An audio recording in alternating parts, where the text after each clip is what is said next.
तो दोस्तों, आज की इस वीडियो से हम लोग वर्ल्ड मैप को समझने की कोशिश करेंगे। यानी कि आज हम विश्व के नक्शे की कुछ एक ज़रूरी चीज़ों को जानेंगे, जिसमें महाद्वीप होंगे, महासागर होंगे, अन्य सागर होंगे और साथ ही साथ तीन महत्वपूर्ण चीज़ें होंगी, जिसको आप कहते हो अक्षांश यानी कि लैटिट्यूड, देशांतर यानी कि लॉन्जिट्यूड और गोलार्ध यानी कि हेमिस्फीयर के बारे में। क्या होती है भूमध्य रेखा, क्या होती है कर्क रेखा, क्या होती है मकर रेखा, इन सभी प्रश्नों के उत्तर आज आपको मिल जाएंगे। बस आपका काम ये है कि आप लास्ट तक वीडियो देखिए और नोट्स बनाते हुए चलिए। बाकी हमारी कोशिश रहेगी कि आपको नीचे पीडीएफ तो अवेलेबल करवा ही दें हम लोग। ठीक है, तो ज़्यादा देर ना करते हुए हम शुरू करते हैं। तो सबसे पहले आपके सामने ये मैप आपको नज़र आ रहा है, ये नक्शा आपको नज़र आ रहा है। देखिए, सबसे पहले आप पानी को छोड़ दीजिए और ज़मीन वाले एरिया को पकड़िए। अगर मैं आपसे कहूँ कि आप ज़मीन वाले एरिया को पहचान सकते हैं, तो आपकी नज़र सबसे पहले हमारे इंडिया पे पड़ेगी। लेकिन फ़िलहाल हम इंडिया की बात नहीं कर रहे हैं। इंडिया तो एक है ही चीज़, लेकिन हम फ़िलहाल द्वीपों की बात कर रहे हैं और उसमें भी महाद्वीपों की बात कर रहे हैं। देखिए, होता क्या है ना, द्वीप छोटा सा हो सकता है, लेकिन महाद्वीप बहुत बड़ा होता है। एक महाद्वीप में कई सारे देश आ सकते हैं, कई सारी कंट्रीज़ आ सकती हैं। तो हमारी पूरी दुनिया में मेनली 7 महाद्वीप हैं। अच्छा, मैं आपसे पूछूं कि आप किन किन को पहचान सकते हो, तो आपका जवाब सबसे पहले तो एशिया होगा। सीधी सी बात है, अब हम हमारे घर से ही शुरुआत करेंगे तो एशिया आपको नज़र आ जाएगा। सबसे अलग हमें पता है कि ऑस्ट्रेलिया होता है, तो आप ऑस्ट्रेलिया को भी पहचान लोगे। इसके अलावा ये जो हिस्सा आपको नज़र आ रहा है, ये है आपका अफ्रीका, और ये वाला जो हिस्सा है जो कि मिला हुआ नज़र लग रहा है आपको एशिया के अंदर, वो है आपका यूरोप। इधर की तरफ आओगे तो ऊपर है, नॉर्थ की तरफ है क्योंकि ये नॉर्थ अमेरिका, और नीचे चलोगे तो नीचे आपका साउथ अमेरिका, और आखिर में सबसे नीचे अगर आप देखोगे तो आपको अंटार्कटिका भी नजर आ जाएगा। तो कुल मिला के 7 महाद्वीप आपके हो जाते हैं: Asia, Europe, Africa, Australia, north America, south America और अंटार्कटिका। कोई दिक्कत है? कोई दिक्कत नहीं है। अब देखो, क्षेत्रफल के लिहाज से कौन सबसे बड़ा है और कौन सबसे छोटा है, ये बात हमें जाननी है। तो साफ साफ नजर आ रहा है कि सबसे बड़ा तो एशिया है, उसके बाद आपका अफ्रीका है, उसके बाद नॉर्थ अमेरिका है, उसके बाद साउथ अमेरिका है, इसके बाद आपका अंटार्कटिका है, उसके बाद 2 बचते हैं, एक यूरोप है, एक ऑस्ट्रेलिया है। कौन सा बड़ा होगा? यूरोप ही होगा। वो इसलिए क्योंकि यूरोप के अंदर बहुत सारे देश हैं, और लास्ट में आपका ऑस्ट्रेलिया बचता है। तो क्षेत्रफल के लिहाज से सीधे सीधे पहचाना जा सकता है कि कौन सा बड़ा है और कौन सा छोटा है। पूछ लिया जाता है, ये सवाल बनता है मेनली बहुत बार। इसके बाद पूछा जाएगा कि पॉपुलेशन के हिसाब से, यानी कि जनसंख्या के हिसाब से, कौन सा द्वीप सबसे बड़ा है, कौन सा सबसे छोटा है। तो अब भारत और चाइना जिस द्वीप के अंदर हैं, तो ऑब्वियसली उसी द्वीप की जो पॉपुलेशन है, जनसंख्या है, वो सबसे ज़्यादा होगी। तो एशिया नंबर 1 पे आता है। दूसरे में अफ्रीका आएगा, सीधी सी बात है, क्योंकि अफ्रीका में भी जनसंख्या बहुत है, बहुत सारे देश हैं वहाँ पे। यूरोप आएगा इसके बाद, क्योंकि यूरोप में बहुत सी कंट्रीज़ हैं। इसके बाद नॉर्थ अमेरिका, फिर साउथ अमेरिका, उसके बाद ऑस्ट्रेलिया, और सबसे लास्ट में अंटार्कटिका। ऑब्वियसली बात है, वहाँ पे बहुत बर्फ है, इसलिए बहुत कम लोग रहते हैं। तो जनसंख्या के हिसाब से सबसे बड़ा एशिया हो जाता है और सबसे छोटा अंटार्कटिका हो जाता है। तो इसको पहचानना मुश्किल नहीं है। तो पहली 2 चीजें आपको याद रखनी है: क्षेत्रफल के लिहाज से बड़ा कौन है, छोटा कौन है, और जनसंख्या के हिसाब से छोटा कौन है, बड़ा कौन है। ठीक है, अब देखो, ये तो महाद्वीप हो जाते हैं, लेकिन इन्हीं से जुड़े हुए 2-3 नाम और आपको सुनने को मिलते हैं। पहला है ग्रीनलैंड। ये जो एरिया आपको नजर आ रहा है, ये अलग से एरिया बचता है, तो ये ग्रीनलैंड का एरिया है। आता ये नॉर्थ अमेरिका के अंदर ही है, लेकिन हम लोग इसको ग्रीनलैंड कहते हैं क्योंकि ये जगह ही ग्रीनलैंड है। इसके बाद आती है यूरेशिया। अब यूरेशिया 2 शब्दों से मिलकर बनी है, एक है यूरोप और एक है एशिया। ये जो आपको बीच में दिख रहा है ना, लाइन जो दिख रही है, इसको आप कहते हो यूरान माउंटेन्स, यानी कि यूरान के जो पहाड़ हैं, वो यूरोप को और एशिया को अलग अलग करते हैं। क्योंकि यूरोप और एशिया के बीच में कोई बहुत बड़ा समुद्र तो है नहीं, तो इसीलिए ये आपस में मिलकर यूरेशिया बनाते हैं। Europe plus Asia, Eurasia. तो अगर आपसे कोई यूरेशिया कहे, तो आप यूरोप और एशिया दोनों को कंबाइन करके बताओगे। तीसरा शब्द आता है ओशेनिया। देखिए, ऑस्ट्रेलिया तो आप जानते हैं, ऑस्ट्रेलिया एक महाद्वीप है, लेकिन ऑस्ट्रेलिया के आसपास भी बहुत सारे द्वीप हैं, आप लोग देख सकते हो। जब आप इस पूरे को मिलाओगे, तब बनेगा आपका ओशेनिया। क्योंकि ये थोड़ा सा अलग भी है, दुनिया से थोड़ा सा अलग दिखता भी है, तो इस पूरी जगह को ओशेनिया कहा जाता है। तो 3 वर्ड्स हो जाते हैं, एक ग्रीनलैंड हो जाता है, एक यूरेशिया हो जाता है, और एक ओशेनिया हो जाता है।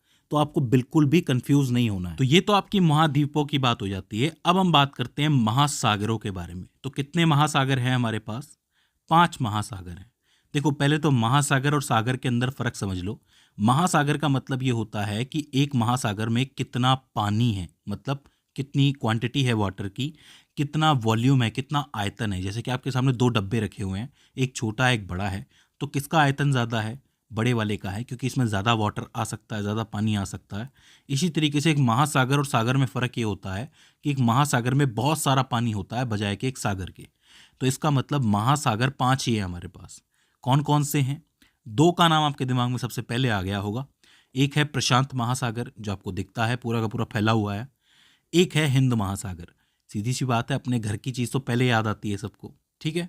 तीसरा आता है आपका अटलांटिक महासागर, जो कि यहाँ से या इस पूरे एरिया के बीच में आपको नजर आ रहा होगा, जो पूरा का पूरा होता है। चौथा है आपका अंटार्कटिक महासागर, जो कि अंटार्कटिका के आसपास होता है, अंटार्कटिक सर्कल के अंदर होता है। अभी मैं बताऊंगा कि वो अंटार्कटिक सर्कल कैसे जानते हैं हम लोग। और एक ऊपर की तरफ आता है आपका आर्कटिक महासागर, ठीक है। तो आपके 5 महासागर हो गए, प्रशांत, हिंद, अटलांटिक, अंटार्कटिक और आर्कटिक। अब यहाँ पे आपको एक चीज़ याद रखनी है, जो मैंने अंटार्कटिक आपको बताया है, इसको दक्षिणी महासागर भी कहा जाता है।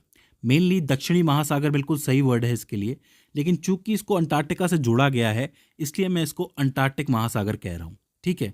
लेकिन आप इसको दक्षिणी महासागर कह सकते हो। तो अब यहाँ पे आपके दो तरीके के सवाल बनते हैं कि कौन सा महासागर क्षेत्रफल में ज़्यादा है, आयतन में ज़्यादा है और गहराई में ज़्यादा है। मतलब कुछ एक पैरामीटर्स होते हैं, कुछ एक पैमाने होते हैं जिसके आधार पे आप महासागर नाप सकते हो। कौन से महासागर का क्षेत्रफल ज़्यादा है या आयतन ज़्यादा है, मतलब किस में पानी ज़्यादा है या फिर किसकी गहराई ज़्यादा है। तो देखो, आयतन, क्षेत्रफल और गहराई के आधार पे प्रशांत महासागर सबसे बड़ा है, ठीक है। इसके बाद आता है अटलांटिक, जो कि आपको यहाँ दिख रहा है, अमेरिका के पास दिख रहा है। इसके बाद आता है हिंद महासागर, फिर आता है दक्षिणी महासागर यानी कि अंटार्कटिक, और सबसे लास्ट में आता है आर्कटिक। तो ये जो आपको क्रम दिख रहा है ना, इस क्रम से आप ये बता सकते हो कि सबसे बड़ा महासागर कौन सा है, सबसे गहरा महासागर कौन सा है, ठीक है। इस क्रम से सवाल बनता है, तो आपको ये याद रखना है। इसके बाद एक और सवाल बनता है। सवाल ये बनता है कि तटीय रेखा के आधार पे कौन सा महासागर सबसे बड़ा है।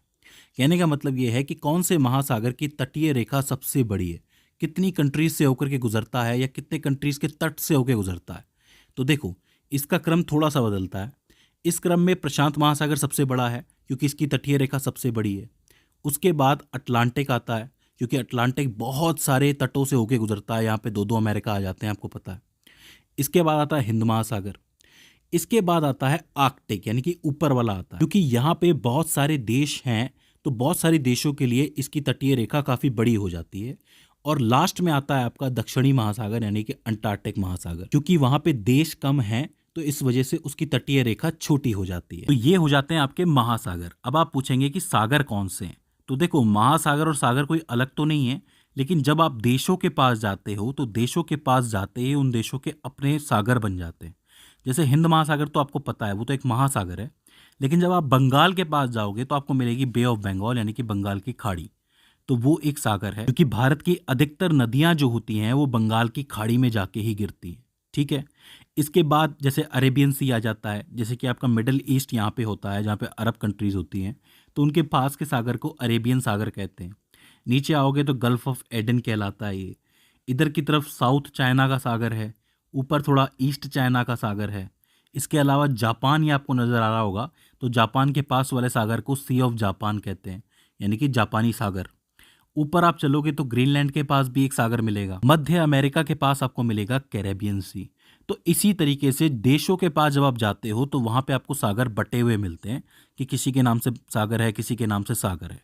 जब हम देशों की बात करेंगे तो मैं आपको सागरों के बारे में और अच्छी तरीके से बताऊंगा। तो मुझे उम्मीद है कि आपको महाद्वीप समझ में आ गए होंगे, महासागर समझ में आ गए होंगे। अब हम बात करते हैं 3 इंपॉर्टेंट चीजों के बारे में जिनसे सवाल बनता है। सबसे पहले आता है लैटिट्यूड, यानी कि अक्षांश। तो देखो, ध्यान से समझना, ये जिस तरीके से मैप आप लोगों ने देख रखा है, इस मैप में पूरी की पूरी पृथ्वी दिखाई जा रही है। इस पृथ्वी के बीच से कहीं पे यहाँ पे 0 डिग्री से एक लाइन जाती है, जो कि काल्पनिक लाइन होती है, रियल लाइन नहीं होती है। ये काल्पनिक लाइन आगे जाके इसी पॉइंट से जाके मिलती है, क्योंकि धरती गोल है। जब आप पूरे इस नक्शे को गोल कर दोगे तो ये आपस में मिल जाएगी। ये लाइन धरती को 2 बराबर हिस्सों में बांटती है। ऊपर की तरफ होता है उत्तरी गोलार्ध, यानी कि नॉर्दर्न हेमिस्फीयर, और नीचे की तरफ होता है दक्षिणी गोलार्ध, यानी कि सदर्न हेमिस्फीयर। और इस रेखा को आप लोग कहते हो इक्वेटर, यानी कि आपकी भूमध्य रेखा। और यहीं से शुरू होते हैं आपके अक्षांश यानी कि लैटिट्यूड। भूमध्य रेखा एक लैटिट्यूड की लाइन है। इसी के समानांतर जब आप ऊपर चलेंगे 10 डिग्री, 20 डिग्री, 30 डिग्री, 40 डिग्री, तो ये लाइंस खिंचती चली जाएंगी। ठीक है, बिल्कुल समानांतर लाइन होती है ये। तो ये जो लैटिट्यूड है ये आपका उत्तर की तरफ जा रहा है। ये सब लैटिट्यूड की लाइन है। जब आप नीचे की तरफ यानी कि दक्षिणी गोलार्ध में ऐसी ही लाइनें खींचोगे साउथ की तरफ, तो ये दक्षिणी गोलार्ध का लैटिट्यूड या फिर अक्षांश कहलाएंगे। देखो, बिल्कुल भी कंफ्यूज नहीं होना है। दुनिया को दो बराबर हेमिस्फीयर में गोलार्धों में काटती है एक लाइन, जिसको आप कहते हो भूमध्य रेखा। बहुत जरूरी रेखा है, पूछा जाता है। और उसी भूमध्य रेखा के समानांतर जब ऊपर तक मतलब पोल्स तक, जहाँ पे आपके ध्रुव होते हैं, वहां तक आप लाइन खींचते हुए जाओगे तो वो सारे अक्षांश होंगे, लैटिट्यूड होंगे। अब यहाँ पे ध्यान देने वाली बात यह है कि दो लैटिट्यूड बहुत इंपॉर्टेंट होते हैं हमारे लिए। एक होता है 23.5 डिग्री उत्तर की तरफ और एक होता है 23.5 डिग्री दक्षिण की तरफ। 23.5 डिग्री उत्तर की तरफ आपका आता है कर्क रेखा यानी कि ट्रॉपिक ऑफ कैंसर, और 23.5 डिग्री साउथ की तरफ आपका आता है मकर रेखा यानी कि ट्रॉपिक ऑफ कैप्रिकॉर्न। अब आप पूछ सकते हैं कि इनमें ऐसी क्या खास बात है। तो देखो, अब थोड़ा सा जाते हैं धरती से बाहर। धरती एक टिल्ट पे यानी कि एक झुकाव पे झुकी हुई है, आपको तो पता है 23.5 डिग्री के झुकाव पे है धरती सूरज के साथ। तो क्या होता है कि दिसंबर के टाइम पे ट्रॉपिक ऑफ कैप्रिकॉर्न जो होती है वो आपके सूर्य के सामने होती है। ठीक है, आप लोग देख सकते हो बिल्कुल सामने है। वहीं 6 महीने के बाद क्या होता है, मतलब जून के टाइम पे क्या होता है कि जो कर्क रेखा होती है वो बिल्कुल सूर्य के सामने होती है। अब यहाँ पे आप देख सकते हो कि दिसंबर के टाइम पे जो नॉर्दर्न पार्ट होता है वो सन से थोड़ा सा दूर हो जाता है और सदर्न पार्ट सन के थोड़ा सा पास चला जाता है।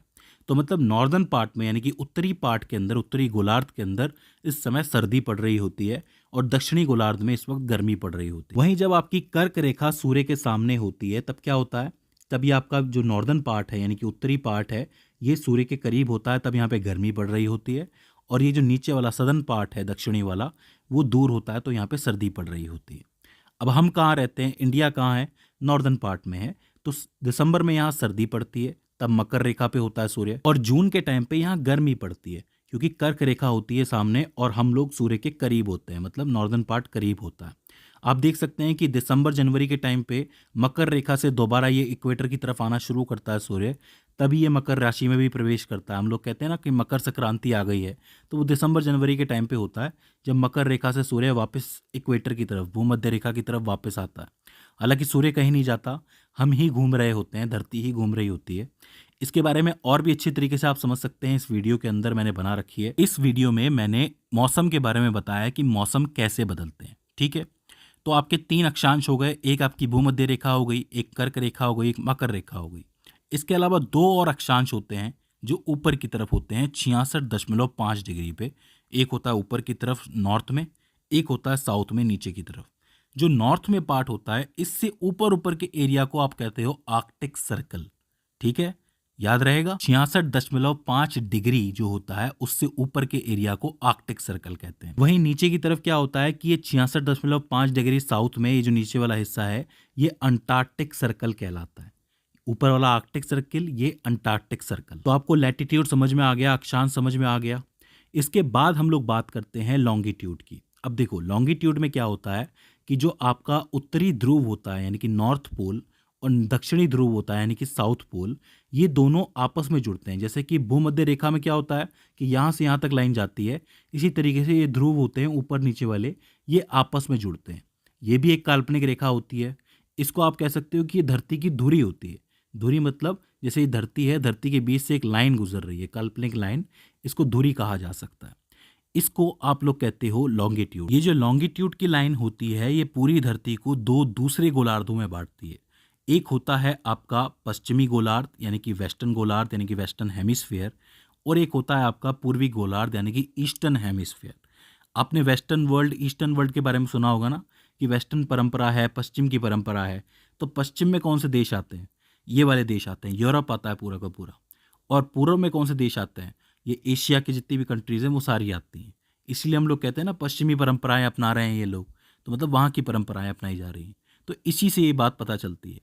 ये जो लाइन आपको दिख रही है, ये लॉन्गिट्यूड की लाइन जो बीच वाली होती है, इसको आप प्रधान मध्याय कहते हो। इंग्लिश में बोले तो प्राइम मेरिडियन कहा जाता है इसको, ठीक है। तो प्राइम मेरिडियन हो जाती है ये लाइन और इक्वेटर हो जाती है ये लाइन। अब देखो, जैसे भूमध्य रेखा के आसपास लाइनें बनी हुई हैं जो कि लैटिट्यूड कहलाती है, अक्षांश कहलाती हैं, इसी तरीके से इस प्राइम मेरिडियन के आसपास भी इस तरीके से लाइनें बनी हुई होती हैं।